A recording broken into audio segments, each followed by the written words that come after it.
Boa noite, está começando mais um programa Ponto de Vista. Eu sou o Rui Alves e apresento esse quadro de bate-papos do portal de notícias Boletim Goiás, feito em parceria com a produtora TC Multimídia. Estudos apontam que a religião ajuda na resiliência e superação.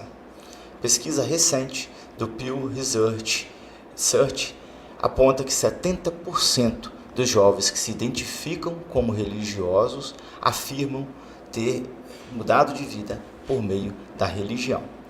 Hoje nós vamos falar sobre superação, os jovens de hoje em dia e a fé cristã. Para bater esse papo, convidamos aqui Natália Kiel. Natália que é médica e cristã evangélica. Boa noite, Natália, tudo bem? Boa noite, tudo bem? Natália, você médica, recém-formada, né? Jovem aí na profissão, mas evangélica, é cristã de muitos anos, né? Sim. Filha de Jean e Cláudia e tem uma história familiar de superação para poder nos contar, a gente falar um pouco sobre a vivência do jovem hoje e a vida cristã na sociedade atual, correto? Corretíssimo. Você se apresenta como uma cristã reformada. Me explica um pouco o que é cristã reformada.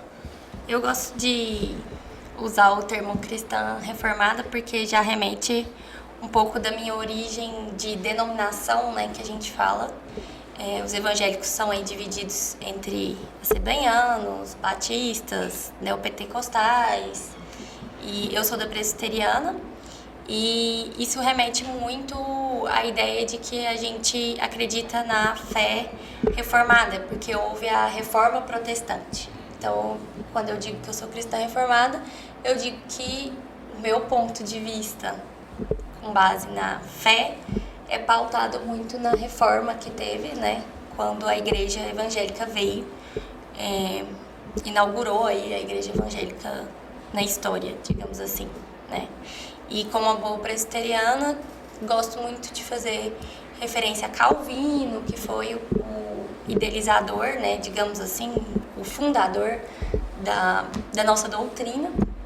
E acho que esse termo já dá uma ideia que eu sou da presbiteriana, porque a gente usa muito no nosso dia a dia a fé reformada. Certo. Então, os cristãos da denominação presbiteriana costumam usar muito essa denominação de fé reformada.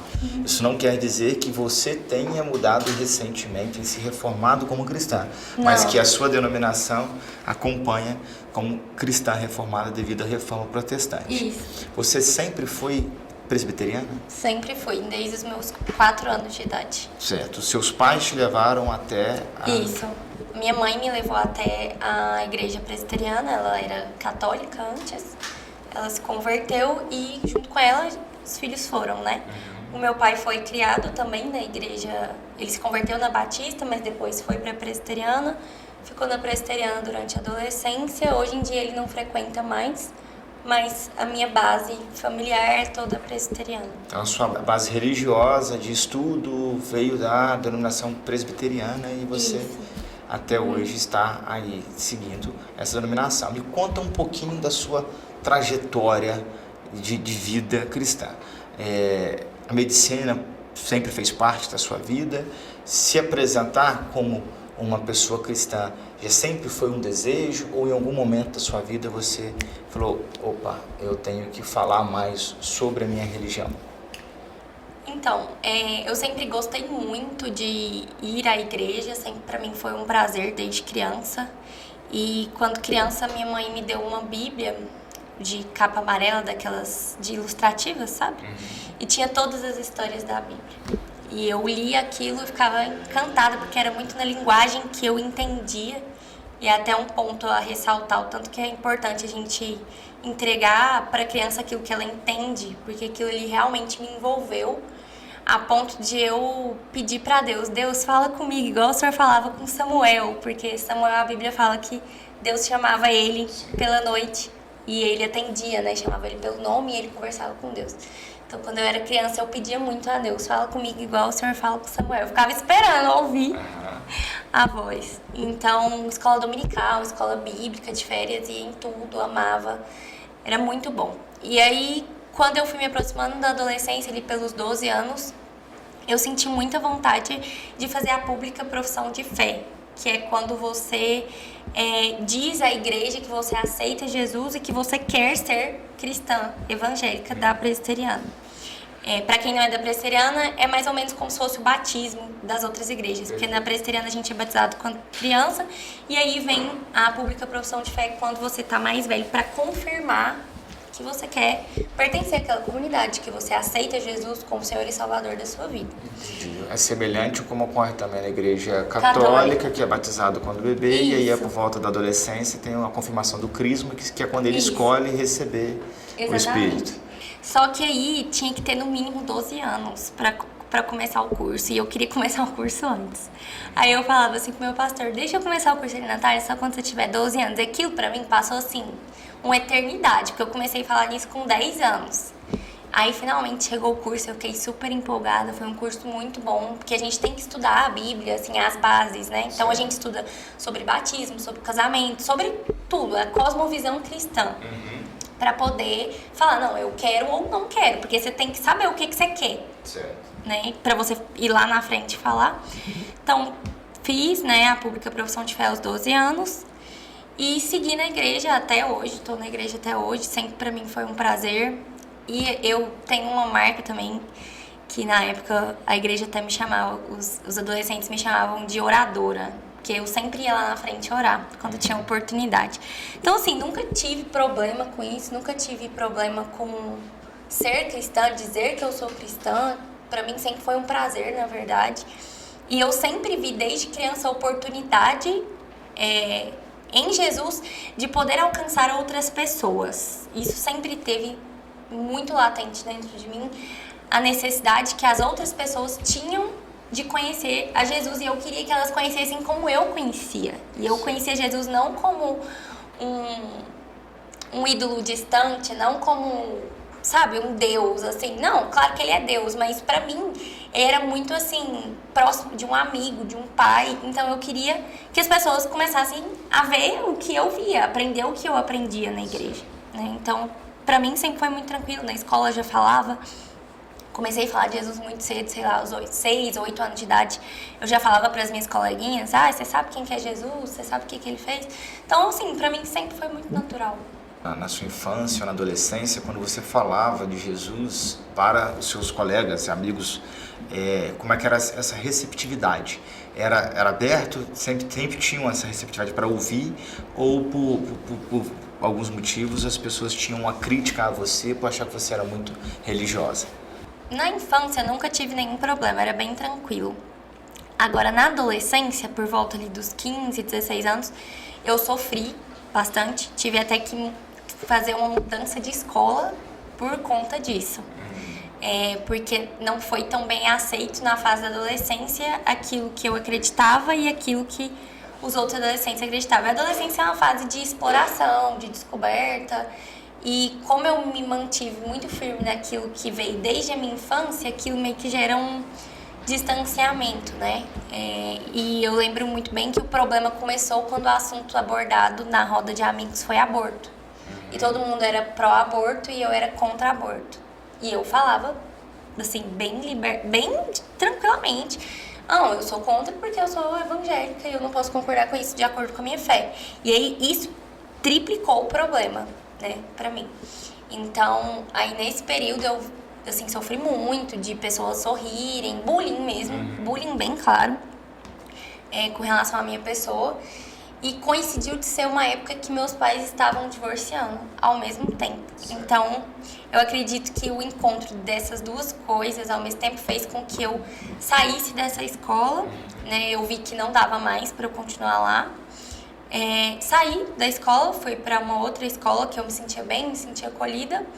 E depois de alguns anos, as pessoas que tiveram esse problema comigo me procuraram, já na idade adulta, para falar, olha, eu preciso te falar que você estava certa, que eu te agradeço muito por você ter me falado da Bíblia. Na época eu não tinha assim, noção do que você tava falando, te julguei, então chegaram a me pedir perdão. Então, assim, foi bem tranquilo também. Alguns colegas desses que riram de você Sim. no passado, agora já conversam dessa forma. Sim. Talvez por uma falta de uma base? Talvez por uma falta de uma base, talvez por... Eu acho que no mundo é muito difundido a parte proibitiva da Bíblia, né? Então, principalmente para jovem, o jovem já pensa assim, meu Deus, se eu for pertencer a alguma igreja, minha vida acabou, porque eu não vou poder fazer mais nada. Então, eu acredito que esse seja o problema do jovem hoje, tanto adolescente como jovem mesmo, né? De estar em uma igreja, assumir aquele compromisso e pensar que a partir dali a vida dele acabou, a vida social acabou, né? Os gostos têm que ser todos diferentes, a roupa não pode ser qualquer roupa. Então, assim, acredito que esse seja o problema. Tem um medo de uma limitação ou de que estaria vivo, mas vivendo praticamente morto por não ter liberdade em fazer o que o mundo oferece. Exatamente. E além disso, também tem toda uma rotulação, né?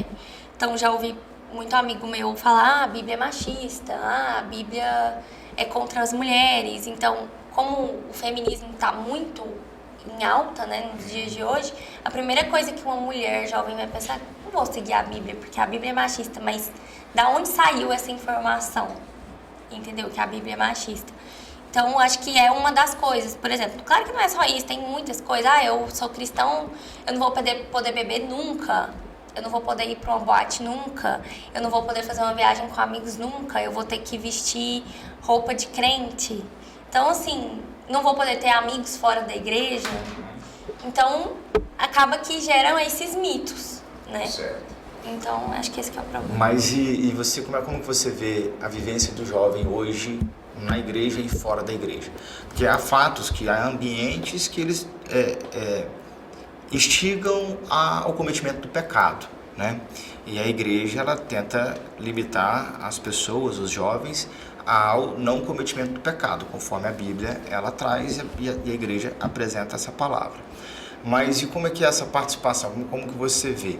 Porque há o entendimento religioso de algumas religiões de que a vestimenta insinua o pecado, ou a participação em algum ambiente, por exemplo, como um boate, como você citou, insinua o pecado. Como que você vê que o jovem ele pode ser religioso, viver a palavra de Deus conforme a Bíblia apresenta e viver as coisas do mundo sem misturar o pecado? Primeiro ponto que eu acredito que eu levo esse versículo para minha vida é: tudo me é lícito, mas nem tudo me convém. Então, se você partir desse pressuposto, já é meio caminho andado. Porque essa coisa de é proibido, isso não existe. É proibido. Não tem como você pensar desse jeito. Tudo é lícito a você, só que nem tudo vai te convir. Isso até na profissão da gente é assim. Tem coisa que não convém um médico fazer, um advogado fazer, um professor, não convém, não fica bom, né? E, segundo lugar, eu acho assim, tem ambientes, sim, que são mais propensos de te levar a pecar, mas é o coração do homem que faz ele pecar. Então, às vezes, a pessoa tá dentro da igreja, nunca foi numa boate, vamos supor, um jovem, mas ele tá lá dentro pecando, ele tá pensando só o que não presta. Então, assim, não é o ambiente que vai definir o cristão, muito pelo contrário. A Bíblia fala que nós somos a luz do mundo. E que se eu colocar a luz embaixo de uma cama, ela não vai servir pra nada. A luz só presta quando eu coloco ela num lugar alto, num lugar que todo mundo possa ser iluminado. Então, o que adianta um cristão só viver dentro das paredes da igreja? Ele não tá trazendo novidade nenhuma, ele não tá mudando a vida de ninguém, e muitas vezes ele tá lá julgando e sendo julgado dentro dessas conformidades, na minha visão. Então, assim, eu frequentei boates na minha adolescência. Até hoje, se eu ver um show legal, alguma coisa, eu vou. Vou com o maior prazer. Não sinto condenação por isso. Mas dentro desse ambiente, eu tenho que me portar como uma cristã. Se eu estou levando o nome de Jesus, esse é o ponto X da questão também. Você tem que entender que quando você aceita Jesus para sua vida, é como se você levasse o nome dele em todo lugar que você fosse. É mais ou menos assim, você é filho de quem? No interior. né? Sim. Então, assim, você leva um nome. A pessoa que tem um pai importante no interior, ele não se porta de qualquer jeito na rua, porque ele sabe que o povo vai falar assim, ah lá, o filho do fulano tá fazendo um monte de coisa errada na rua. Com Jesus é do mesmo jeito. Certo. Então, assim, o jovem ele tem que ter consciência, o cristão, que ele leva um nome, que as pessoas conhecem ele com aquele nome. Então, o que eu estou fazendo? Tá servindo para glorificar ou tá servindo para envergonhar? Esse é o ponto. E aí a gente já sai de 1001 regras, sabe? Por exemplo, roupa. Eu não sou obrigada a andar com uma saia na canela e uma blusa de senhora porque eu sou cristã e tenho 25 anos. Não, eu vou vestir roupa que condiz com a minha idade. Mas a roupa que condiz com a minha idade, quando a pessoa olha pra mim, a chance dela ver um cristão é grande ou não? É isso que a gente tem que pensar. E mais importante que isso, qual é a minha intenção ao vestir essa roupa? Entendeu? Porque às vezes é realmente uma roupa mais decotada, uma roupa mais curta. Tem meninas que gostam de vestir assim, só que ela tá vestindo isso com qual intuito? É porque ela se sente bem? Ou não? Ou é pra que ela faça outros olharem pra ela? Ou é porque ela quer chamar? Entendeu? Então, assim, tudo é a intenção do coração. Deus vê a gente pelo coração. Então, se eu visto uma roupa curta, mas eu tenho um comportamento de cristão, eu não vejo problema na roupa curta. Se eu estou me comportando como uma cristã, se a minha linguagem, se a minha postura, se o que eu digo, o jeito que eu sento, o jeito que eu converso, a maneira que eu trato homens, que eu trato mulheres é uma forma cristã, então o problema não está na minha roupa. Entendi. Entendeu? Interessante que você está falando nesse ponto, e me veio a reflexão aqui de uma frase de São Francisco de Assis que diz que ide e evangelizai, se necessário, usai palavras. Então, por vezes, o comportamento ele evangeliza mais do que as palavras ditas. Esse entendimento é o que a fé cristã apresenta. Jesus, na Bíblia, até convivia no meio de prostitutas e ladrões, e nem por isso ele era. Ele era onde ele convertia. Dizia até que não adianta você dar remédio para os sãos, tem que dar remédio para os doentes. Então é no meio dos doentes que o remédio é apresentado. Mas e hoje, analisando nossa vivência atual, o mundo atual, você é de uma nova geração.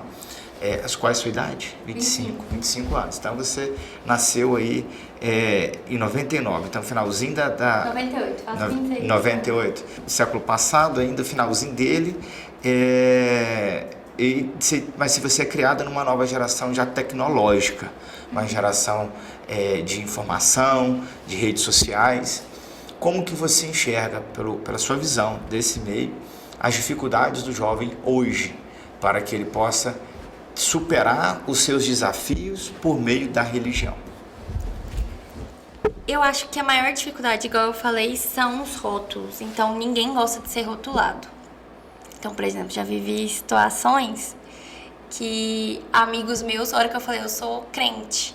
Aí minha amiga, que é minha amiga hoje, me conta assim, nossa, essa menina, diz que pensou na hora, né? Nossa, essa menina deve ser uma chata. Então, assim, não tem como a gente desfazer o que já foi feito. Infelizmente, tem um pouco dessa visão de se é crente vai ficar falando pra mim o tempo inteiro que eu vou pro inferno, vai ficar falando pra mim o tempo inteiro que a minha roupa não tá boa, vai agredir a fé que eu tenho, que a fé dela, ela é da Umbanda, essa amiga minha. Então ela pensou que eu ia agredir ela, então assim... Que ia ficar tentando converter ela o tempo inteiro. Isso, eu não posso lidar com o que ela carrega de crente na mente dela, não tem como mudar isso pra trás, mas a partir do momento que ela me conhece pra frente, eu mudo. Então, a forma de eu agir com ela fez com que ela hoje fale assim, amiga, eu nunca imaginei que eu ia gostar tanto de você, você é uma cristã tão gente boa, assim, né? Querendo dizer que eu nunca usei da fé pra atacar ela e tudo.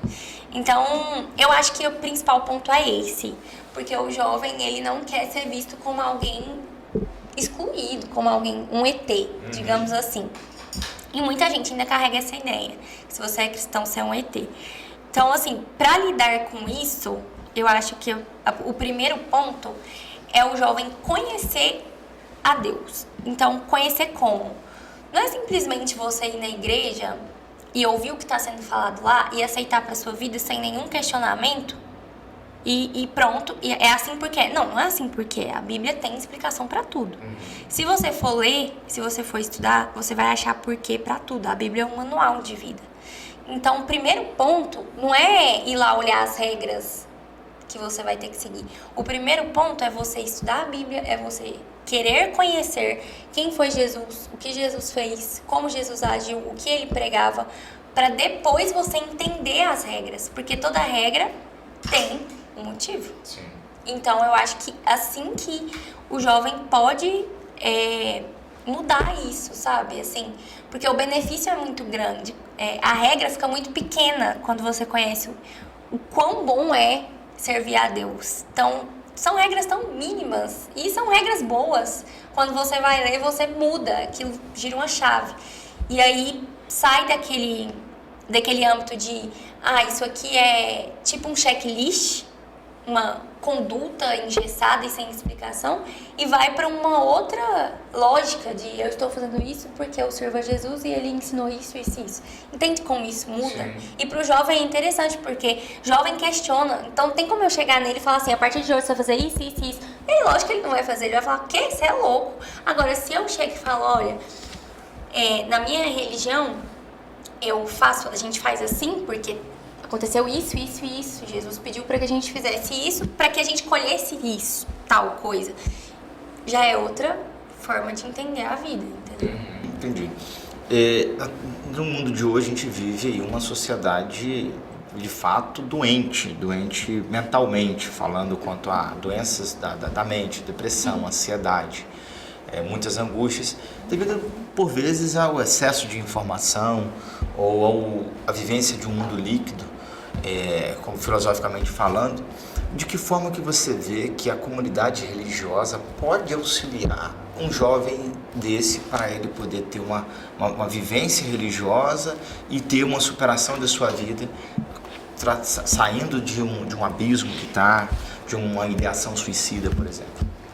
Eu acredito, primeiro ponto, que o que mais está atrapalhando as pessoas hoje, tem muitas coisas, mas principalmente o apego material. Hoje a gente vive muito, a sociedade vive muito embasado no material, nas conquistas financeiras. Você precisa ter tal posicionamento, você precisa andar em tal carro, você precisa ter tal celular, você precisa frequentar tais lugares. Então, acho que um pouco é isso. E aí você tá no sofá da sua casa, você tá vendo um influencer que tá visitando, sei lá, a Arábia Saudita pela 15ª vez.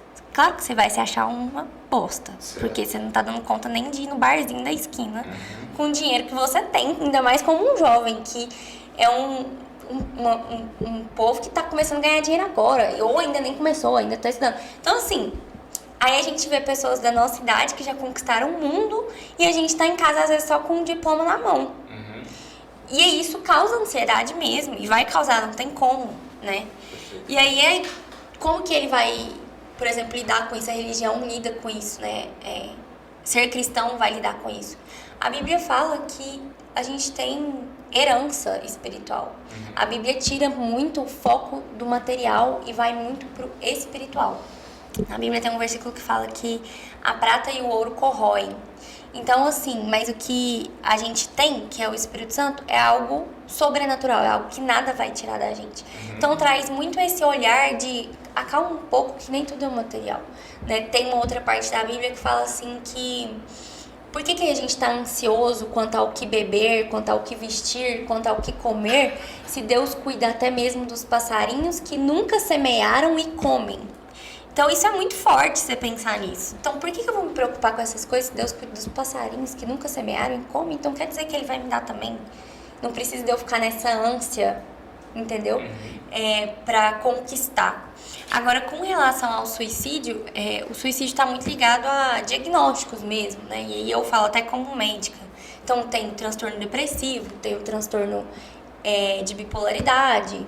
Isso é claro que a pessoa tem que buscar tratamento médico, porque nós estamos falando de diagnóstico. Nós estamos falando de um problema físico que a pessoa tem. Então, ela tem que buscar o tratamento humano, o tratamento físico, aquilo que nós temos de material para ajudar. Mas na parte da Bíblia, a gente encontra que Jesus é água de fonte, é uma fonte que jorra. E Ele mata a nossa sede. E mais nada no mundo vai matar a nossa sede. Então, será que o que está adoecendo a gente não é essa sede inesgotável que a gente não sabe explicar nem o que é? nossa, eu tô sentindo falta, mas eu não sei nem do quê. Eu posso afirmar com quase 100% de certeza que a falta é de Jesus mesmo, que é a fonte inesgotável de vida. Então, assim, quando você vai estudar a vida de Jesus, quando você vai entender como Jesus fazia os milagres, que você vai entender a história de Jesus, o plano da Bíblia, tudo como um todo, assim, muda uma chave e você consegue enxergar a vida com olhos espirituais, que é o que eu sempre gosto de falar. Certo. Aquela dificuldade que você passa já não é tão dificultosa assim, porque se você serve um Deus que rege estrelas e planetas, sua dificuldade fica desse tamanho. Sim. E se você crê nisso, acabou, não tem porquê. Minha dificuldade é financeira, mas eu sirvo o dono do ouro e da prata, então por que você está pensando na sua dificuldade financeira? A minha dificuldade é com doença, mas a Bíblia tem um monte de milagre que Jesus fez. Entende que vira a perspectiva, sim, eu acredito. Você trouxe um ponto interessante sobre a busca da ciência e também a busca de Jesus. Antes de a gente aprofundar nisso aqui, deixa eu só dar um recadinho para os nossos colegas advogados que nos assistem. Tem um recado para você, para poder solucionar aquele problema de comunicação que você tem com o seu cliente, que todo dia está ligando aí no seu escritório. Doutor, como está o andamento do meu processo? Existe um aplicativo que notifica no celular do seu cliente o andamento do processo dele. É o app do advogado. Acesse o link aqui embaixo, app do advogado online, e conheça essa plataforma. E você que está buscando ingressar no mercado de trabalho, a Faculdade Delta tem ótimas opções de curso de graduação. Está instalada em Goiânia, ela tem atendimento pela internet, atendimento virtual. Acesse a Faculdade Delta e conheça os cursos que estão disponíveis no mercado para você não ficar de fora do mercado de trabalho. Natália, voltando aqui então ao tema sobre a medicina e a religião, que inclusive você vive as duas questões como médica, né, e religião, a gente traz muito a ciência. E a medicina aprofunda muito no estudo da ciência e a vivência pela ciência. Como que essa questão para você na sua vida? Em algum momento durante o seu estudo dessa ciência da medicina, você chegou a questionar a existência divina ou não? E como é que foi lidar, inclusive no meio acadêmico, no meio apenas científico, com a sua religiosidade, com a sua fé cristã? Eu nunca me questionei, eu até falo que o corpo, ele é perfeito. Então, quando você olha o corpo, não tem como você não suspeitar de longe que algo está por trás. Não falo nem assim, pensar em Jesus logo de cara, porque tem gente que não conhece, mas assim, de longe você vai pensar, não tem como um negócio desse ter vindo do nada, porque é muito perfeito, é muito alinhado. Então, assim, realmente é incrível, não tive problema com relação a isso. Mas na faculdade não tive problema com meus amigos, muito pelo contrário, pude ajudar alguns amigos a encontrar a fé, né? Justamente por essa facilidade até que eu tenho de falar de Jesus com muita tranquilidade, não falo de Jesus com nenhuma cerimônia, com nenhum rito. Consegui falar de Jesus dentro de sala de aula, consegui falar de Jesus dentro de festa de bateria de faculdade, consegui falar de Jesus em mesa de bar. Então, pra mim, não tem essa caixa. Não, eu vou falar de Jesus, mas você tem que ir lá em casa tomar um café comigo, porque aqui não existe isso. Então, por isso, eu consegui ajudar muitos amigos, fiz até um grupo de estudo na minha casa, porque meus amigos queriam saber mais da Bíblia, queriam entender mais a história de Jesus. A gente fez um grupo de estudo por 1 ano, ajudei eles com muitas questões, até em semana de prova. Era só eu orando, meu celular não parava, ora pra mim, ora pra mim, ora pra mim. Era o tempo inteiro isso, e às vezes tive a oportunidade de orar com pessoas antes de entrar pra prova, porque tinham provas práticas, né, que deixava a gente muito ansioso, muito nervoso, e tinha gente que entrava em pânico na hora, e é normal entrar, né? E eu falava, você aceita uma oração? A pessoa falava, eu aceito. Eu orava e a pessoa acalmava, então aquilo, o povo já ficava assim, nossa, mas foi tão simples. As pessoas complicam muito, né, a fé. E é muito simples. Não tem, eu falo que Jesus não age em espetáculo. Ele é muito simples, então a oração ali já resolve muita coisa. Então, assim, nunca tive nenhuma resistência, nunca tive nenhum problema, mas também nunca deixei de ouvir. Eu acho que esse que é o ponto também. Se você quer falar da sua religião, se você quer falar do seu ponto de vista, se você quer falar daquilo que você acredita, ouça as pessoas também, né? As pessoas também querem falar. O católico quer falar de como que funciona a igreja dele, de como que é a fé dele. O espírita também quer falar, o bandista também quer falar. Então, assim, qual o problema de eu ouvir? Se a pessoa que é meu amigo tá aqui me ouvindo, eu vou ouvir a parte dele também. Então, sempre levei isso muito tranquilamente. Não me deu nenhum problema, não. Certo. Durante a sua vida, você deve ter vivido algumas situações em que confirmaram a sua fé, né? Você já trouxe no início pra gente falar já sobre a sua base religiosa, que foram os seus pais, né? Principalmente a sua mãe, Sim. que te levou para a igreja presbiteriana, mas a vida traz algumas vivências para todos e a sua fé cristã com certeza te confirmou algumas coisas e te deu alguns caminhos a seguir. Tem algum relato, assim, mais específico que você pode compartilhar conosco de que você sentiu de fato a presença de Jesus na sua vida? Eu tenho vários relatos, mas tem um que eu gosto bastante, que foi ainda na minha infância. Eu nasci prematura. Assim, a minha história é toda marcada por questões religiosas e milagres, assim, né? Pela fé da minha família, pela minha fé. Então, assim, primeiro que eu nasci de 31 semanas. Isso dá... terminou de fazer 7 meses, nasceu. Bem prematuro. Então, eu fiquei na UTI, se não me engano, foi 60 dias. Não sei ao certo quem vai saber, minha mãe, mas eu acho que foi 60 dias. Minha mãe conta que tinha dia que eu chegava lá, o médico falava que tava ótimo. Outro dia chegava e falava, olha, se você souber rezar, reza, porque pela medicina não tem nem o que te falar. Certo. E mesmo assim, né, eu sobrevivi, tive alta pra casa depois de 60 dias. E aí os médicos falavam muito pra minha mãe que talvez eu não falasse, e eu sou uma maritaca, né? Minha mãe fala, nossa, você já pensou, Natália? Os médicos falaram que você talvez nem ia falar e você fala tanto. Então, assim, só isso pra mim já é muito, sabe? Porque até eu como médica vejo como é difícil você manter um prematuro vivo, fora do útero, na época que ele tinha que estar no útero, né? Então, tive aí problemas congênitos de cardiopatias congênitas, né, que me atrapalharam muito na infância, enfim. E uma dessas coisas que eu tinha era uma amidalite de repetição, que é infecção de garganta, assim, quase toda semana era eu com infecção de garganta. Mensalmente ia vir uma infecção, e eram infecções, assim, bem graves, tinha que entrar com injeção, e dava uma febre altíssima, e aquilo deixava meu pai e minha mãe doido, porque a febre não baixava.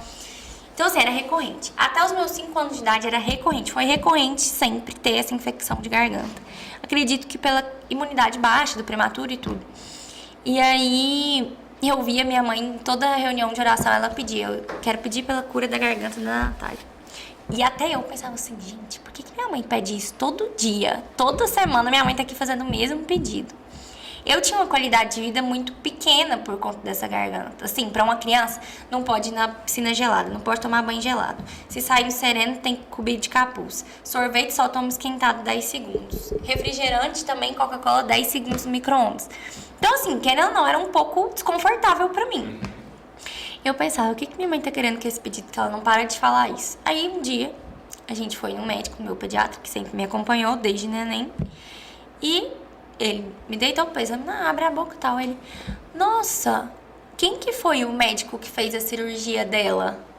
A técnica dele é perfeita, não deixou nem cicatriz. Aí ela falou, cirurgia? Que cirurgia? E eu deitada, criança, pensando, quê? Tipo assim, eu já entendi que ele tava falando de alguma coisa que não tinha acontecido comigo. Ele falou, aqui, ó, não tem amígdala mais não. A minha mãe, não tô entendendo. Ela falou, ele não tem amígdala. Aí ele iluminou, né, minha garganta pra mostrar pra minha mãe, lá, cadê a amígdala? Ela sumiu. Aí a minha mãe já caiu em prantos, porque era uma coisa que ela pedia a Deus minha cura, a cura dessa amidalite de repetição. E falou, olha, eu sei quem foi o médico que fez a cirurgia dela, é o médico dos médicos. E esse médico tinha acabado de se converter.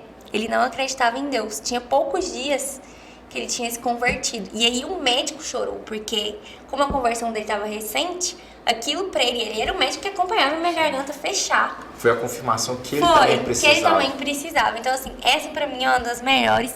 Nunca mais eu tive infecção de garganta. Você tinha mais ou menos quantos anos? 5 anos. 5 anos. Não tive mais nada. E eu pude tomar banho de piscina Fazia o quê? Eu lembro que no começo eu pensava assim, nossa, mas será que não vai dar mesmo? Eu tomava aquele sorvetão gelado que eu nunca tinha tomado e pensava, tomara que não dê. E nunca deu nada. Então, assim, foi algo realmente sobrenatural que aconteceu na minha vida muito cedo, né? Nossa, Bem cedo. Bacana, bastante interessante isso aí. E então, pela avaliação do médico, foi feita uma cirurgia que tirou a sua amígdala. Sim, eu não tenho. Porque você não tem amígdala. E sem nenhuma cirurgia. Sem nenhuma cirurgia. E você estava comentando comigo anteriormente, antes de a gente começar, de ter uma questão financeira que você já teve. Já tive. No ensino médio. Tive outras também, mas a que eu acredito que mais me impactou foi quando eu estava no ensino médio. A minha mãe estava passando algumas dificuldades financeiras e eu estava não era no ensino médio, no cursinho preparatório para o vestibular. E eu já estava no 2º ano de cursinho e pela primeira vez eu estava com o meu conteúdo em dia. Quem é de cursinho aí vai saber o impacto dessa frase, porque é raríssimo a gente conseguir alcançar um conteúdo de um cursinho pré-vestibular em dia, assim, sem nenhum atraso. E aí eu tava muito feliz, eu falei, nossa, certeza que esse ano eu passo, meu conteúdo tá em dia e tal. Aí um dia era troca de material na escola, e aí ia vir um novo livro e eu não recebi o meu livro. Aí eu cheguei em casa e falei, mãe, eu não recebi meu livro. Aí ela, não, tem que ligar lá na escola pra saber o que é. O que era a parcela atrasada da escola. Aí eu falei, gente, eu não acredito que agora que meu conteúdo tá em dia, eu ia ficar com o conteúdo todo atrasado, porque eu tô sem o material e não tinha dinheiro pra pagar. Isso era numa sexta. Quando chegou no domingo, eu falei, eu vou orar aqui hoje nesse culto, tanto que eu vou pedir a Deus um milagre pra minha mãe pagar esse material logo, porque eu não posso atrasar meu conteúdo e Deus sabe que meu conteúdo tá em dia e Ele sabe que eu preciso passar. Então eu vou pedir. E eu sei que eu passei o culto inteiro orando e pedindo, Deus, por favor, eu preciso de um milagre. Eu preciso pagar o meu... Porque até minha mãe receber de novo pra pagar ia ser um mês. Certo. Então eu precisava de um dinheiro imediato pra pagar. E aí eu orei muito, né, e tudo, beleza. Fui pra escola na segunda-feira, cheguei no lanche, no horário do lanche, minha mãe me liga em prantos. Filha, você não vai acreditar o que aconteceu. Eu falei, o quê? Ela falou assim, caiu um dinheiro na minha conta, que era exatamente a parcela do material, que eu não tava esperando. Minha mãe é funcionária bancária e de vez em quando cai alguns benefícios, assim, que a gente não espera. E caiu naquele dia, minha mãe tava lá na escola pra pagar. Isso foi assim... Cara, eu fiz oração domingo à noite. E foi exatamente o valor exatamente, da parcela. Foi R$700 na época, eu lembro certinho, nunca esqueço. Eu falei, nossa, Deus, eu sabia, tipo, não tem como, essa foi Deus mesmo que preparou pra mim. Então, assim, teve várias. Teve uma outra que eu precisava fazer uma prova, eu tinha tirado uma nota abaixo da média, né, na faculdade já. E aí, precisava fazer essa prova pra subir a média. Só que tem um tempo pra você requisitar lá pra fazer a prova. E eu, na loucura de lá que tinha tirado nota baixa, já tava em caos, olhei a data errada. E o dia que eu olhei era tipo meia-noite. Eu olhei e falei, passou a data. Agora eu pensei, eu vou bombar, porque como que eu vou conseguir essa nota extra? E aí eu passei a noite, essa foi assim, a noite orando, pedindo, Deus, eu preciso de um milagre. Como que eu vou fazer essa prova? E tudo, desesperei muito e orando, passei a noite orando. Acho que eu fui dormir, sei lá, umas 5 horas da manhã. Acordei no outro dia, pedi mais, fiz uma oração assim que eu falei, Deus, eu preciso de um milagre. Liguei, né, na faculdade, a menina falou, olha, o nosso sistema fecha automático. Não tem o que eu fazer pra resolver seu problema. Fechou, acabou, não tem o que fazer. Não tem como abrir protocolo, não tem como fazer nada. E eu falei, Deus, eu sei que o Senhor pode todas as coisas, eu preciso que o Senhor faça um jeito dessa prova acontecer. Eu não sabia o que Deus ia fazer. Quando deu 2 horas da tarde, a secretária me liga. Natália, eu não sei te falar o que aconteceu, mas deu um erro no sistema e ele fecha todo dia, meio-dia. Um negócio assim, meio-dia, meia-noite, não lembro. Eu tinha um horário pra ele fechar. Deu um erro no sistema e o sistema não fechou. Eu vou mandar o boleto, você paga aí e faz a prova. Dava pra fazer a prova. Então, assim, deu um erro no sistema. Sabe? E é isso que eu falo, são coisas mínimas. Tem o máximo também, igual da amígdala, é tipo, meu Deus, que milagre gigante. Mas também tem o mínimo, eu tô falando de uma prova. Só que aquilo era tão importante pra mim, e Deus sabia que eu não tinha condição psicológica pra bombar de período. Ele sabia que eu não ia conseguir lidar com aquilo. E eu falei, né? Eu falei, Deus, o Senhor sabe do meu limite. Eu não vou conseguir lidar com isso, ainda mais por um erro desse. Então, voltando aqui ao assunto, uma frase inicial que você disse de sua vida quando você era criança, que orava a Deus para que Ele falasse com você assim como Ele falava com Samuel. Então Deus falou com você de muitas formas. Ele fala comigo de outro. Assim, eu queria ouvir a voz. Nunca aconteceu. Até aqui não aconteceu. Mas ele fala assim, Deus fala muito comigo por sonhos, né? Desde a minha infância. Fala muito comigo por músicas. Às vezes eu tô orando, eu sempre coloco uma playlist evangélica, assim, aleatória no meu celular enquanto eu tô orando. Já aconteceu de eu pedir uma resposta pra Deus enquanto eu oro e a música responder a minha pergunta. Então, assim, Deus sempre fala comigo através de versículos, através de pessoas, mas geralmente é mais por sonho mesmo ou por música. Entendi. Natália, infelizmente nosso tempo está chegando ao fim. O nosso bate-papo ele voa, é muito rápido e é gostoso a gente bater nesse papo falando, entendendo aqui o seu ponto de vista sobre esse tema. Mas só para a gente concluir com uma última pergunta aqui, quais são as perspectivas, sonhos que você tem para você, como jovem ainda, em seguir a sua vida na sua profissão, nas suas vivências sociais, nas suas amizades e vivendo a fé cristã, e como que você enxerga essa sociedade que a gente vive e o que você espera, o que você pensa em apresentar para a sociedade ou para os amigos sobre uma fé cristã, uma superação para os jovens de hoje em dia. Muitas perguntas, acho que eu esqueci da primeira. Quais são os meus sonhos, né? Isso. Bom, então, eu tenho muitos sonhos, assim, com relação à minha carreira, minha especialização, minha família futura, casamento, tudo isso, que é normal de uma pessoa sonhar, acredito que a maioria sonha, mas, assim, eu sonho muito em poder ajudar as pessoas a encontrar saídas, porque, pra mim, a minha fé é Jesus, e aí eu não tô falando da presbiteriana, não tô falando que só serve se eu... Não, eu falo da minha fé, do meu relacionamento com Deus, do meu conhecimento bíblico, daquilo que Deus me revelou através da Bíblia e revela pra qualquer um que quiser, isso não é exclusivo da Natália, isso eu já escutei muito também. Mas isso aí foi porque foi com você tem um relacionamento assim... Gente, não, isso é pra todo mundo, se você abrir a Bíblia na sua casa e ler, você vai conhecer também, é muito simples. Se você fizer uma oração também, Deus vai te responder, não é porque sou eu. Então, assim, um dos grandes sonhos que eu tenho é poder usar a minha história, a minha voz, que eu não contei nem um terço daquilo que eu vivi aqui, contei, assim, pouquíssimo das histórias que eu tenho, para outras pessoas que precisam, porque Jesus é a saída. Se você está vivendo um problema que você acredita que não tem saída, qualquer que seja, aquele problema que você olha e fala assim, esse vai me matar. Sabe aquele que você fala assim, esse eu não consigo sair nem pra... Assim, eu não consigo nem esticar meu braço pra ser salvo. Pra me salvar tem que vir com um bote mesmo. É esse tipo de problema que Deus gosta de resolver. É esse aí, que não tem a saída, ele vem e resolve. Então, assim, eu poder falar isso pra mais pessoas, eu falo com os meus amigos que eu tenho vontade de sair com um megafone na rua, falando assim, cara, vocês não entenderam ainda o que vai salvar vocês. Então, é uma das coisas que eu gostaria de amplificar, né? Faço isso com todo mundo que me odeia, mas eu ainda acho muito pouco. O contexto é esse, são perguntas de como você vê essa sociedade. Eu acho que o problema atual da sociedade é o não conhecimento. A própria Bíblia fala, vocês pecam porque não conhecem. O povo hoje não quer saber de Bíblia. Eles querem saber do influenciador que fala, do não sei quem que falou, Gente, tá tudo na Bíblia, é só abrir e ler. E, inclusive, hoje em dia tem versões muito atuais.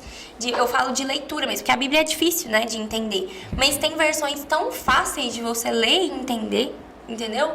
E procura pessoas que possam te ajudar, procuram pessoas que entendam de Bíblia para poder te explicar, que é o que eu faço com os meus amigos, né? Procura uma igreja e que tenha foco nisso, que tenha foco em Bíblia, porque, assim, é extraordinário. E que mensagem, pra gente concluir aqui, inclusive pode falar até pra essa câmera de cá, que tá focada em você, além de deixar aqui as suas redes, para as pessoas poderem te acompanhar, conhecer um pouquinho mais do seu trabalho, da sua vivência religiosa, mas que mensagem você deixaria para o jovem hoje, uma mensagem de fé?